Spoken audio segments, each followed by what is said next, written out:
What is the real cost of a cheap fast food meal anyway? About $9? And the half-hour drive back and forth, waiting in line, the frustration of getting the wrong order anyway.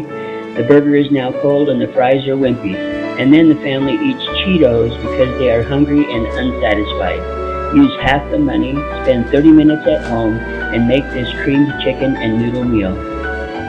Hello and welcome to our Happier Meal Deal, where we'll be making a quick supper that'll take us less than 30 minutes and will be more nourishing and much more appealing to your family than going and getting a couple of Happy Meals from McDonald's or Jack in the Box. Today we'll start by getting the noodles ready. Obviously boiling water takes some time, so let's do that. We'll put a pot of water on. Now, you might notice that I'm using a smaller pot here. What we're going to be doing is depending on some of the starch from the noodles to actually thicken the sauce rather than having to go through and make a separate sauce. It's kind of like what happens when you use the boxed macaroni and cheese. Okay, now that we've started, I want to begin our timer and prove that this can be done in 30 minutes or less. Now that the water is boiling, we know that we must add a lot of salt to water for pasta because the ionization is what brings out the flavor of the carbohydrate and the wheat starch. But what I'll be using today is Farmhouse Table Blend. It has starch, it does have salt to help flavor the starches, but also what happens is there's some other natural flavors in here that really livens carbohydrates up, fats as well. But this is a delightful mix for things like breads, which we're going to use it for too. But it also makes a wonderful buttermilk dressing and sour cream dips, like you might be familiar with in restaurants and things. So I'm going to go put some of this in the water from the noodles, and I'll be right back. Okay, our water for our noodles is on its way. Next we need to get some chicken because this is chicken and noodles. Now I have here some frozen chicken tenders. I'm going to dice it up a little bit more just so it's consistent, and I want it actually in my noodles. I'm not trying to make a chicken patty with noodles, although I could, but this is a one plate dish, if you would.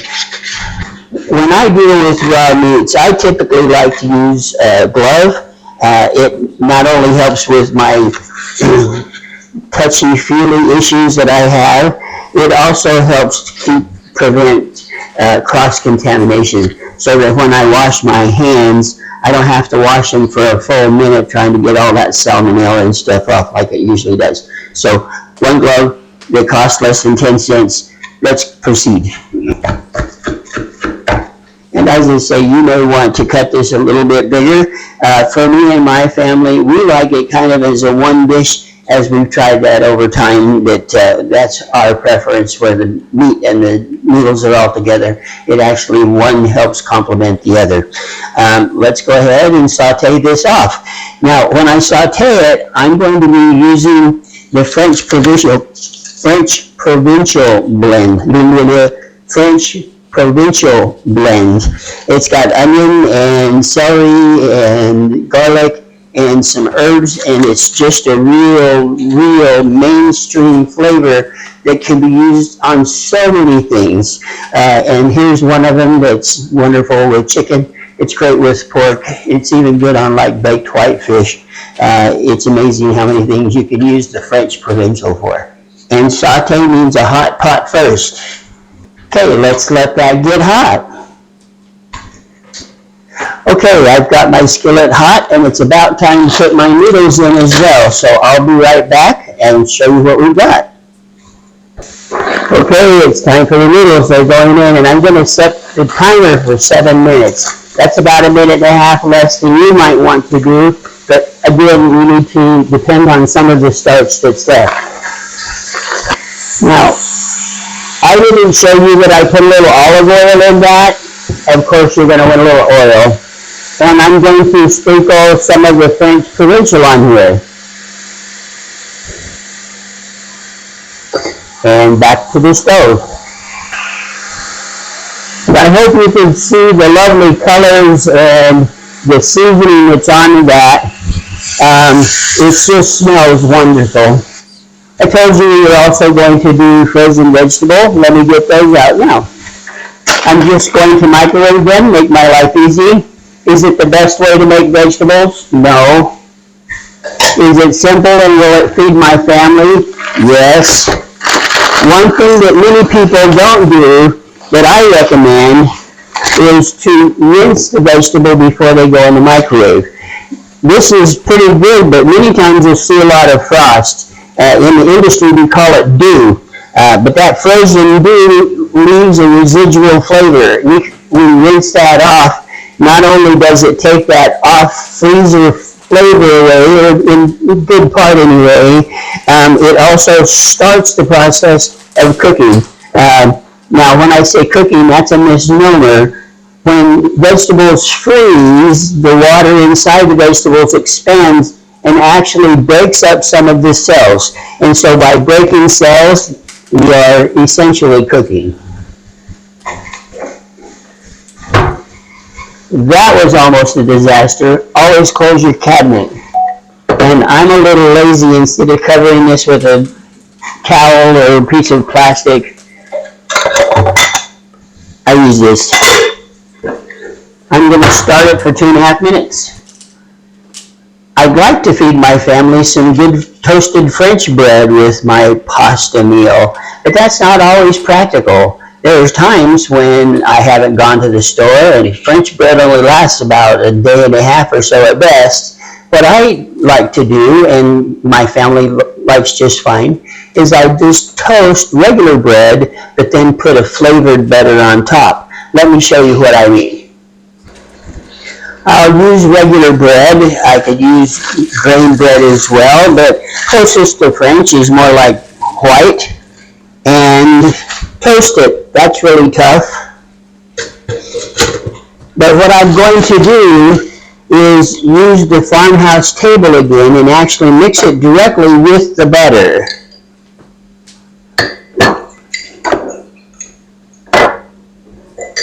This is going to heighten the flavor of the bread, but this also has a little garlic in it, so it still has that reminiscent garlic butter flavor.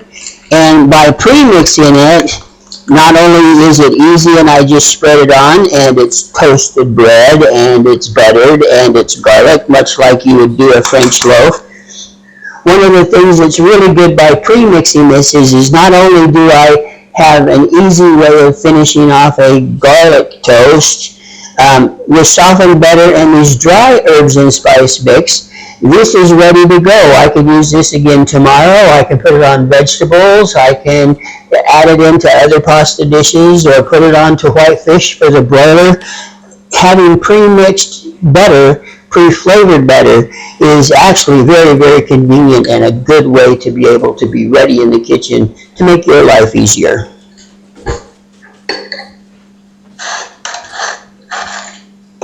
And you can see, even with a little bit of a green flake and things, it looks like high-end garlic toast that you might find at the restaurants. Super delicious, super easy, very convenient, and no worries about running to the store for a loaf of garlic bread. My vegetables are cooked. I'm going to add some butter, but I'm also going to add some of my not over-seasoned salt. Not over-seasoned salt takes its heritage from regular seasoned salt, but we found that there's just too much other stuff in there to be a broad-based seasoning. There's too much paprika, too much celery, too much garlic. What we've done is backed off on that a bunch so that you can use it more like a general purpose seasoning for all over the kitchen. My family is even, and it was never designed for this, but my family even keeps a shaker on the kitchen table for putting on at the last minute, and so it's very versatile and very general. And I'm going to put a little on here. Doesn't take much, and some butter.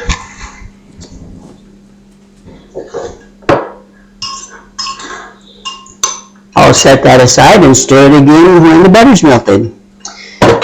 Alright, our noodles are also done, so let's go ahead and drain them, and I'll show you how I develop the rest of the dish.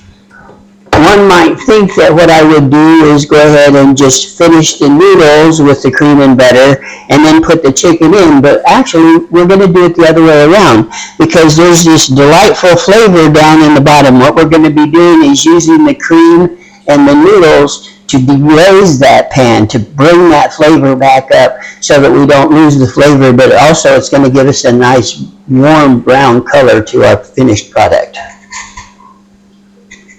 Okay, you can see that I put the butter in there, the noodles in there, and I'm going to add some cream. Now I'm going to start slow because I can always add more, but this will thicken up and make a wonderful cream sauce without having to deal with roux or cornstarch thickeners. The pasta itself will actually thicken this. Be right back.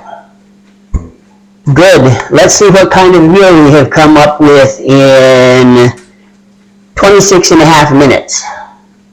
Lovely. In fact, it could have used a little more cream, but that's okay. Our family will love this anyway. These will be good if you like peas and carrots. Maybe you don't. A nice salad will be great. And we have a meal in less than 30 minutes. This meal costs about $11, about the price of one Happy Meal deal. Hope you enjoyed our time together. Goodbye.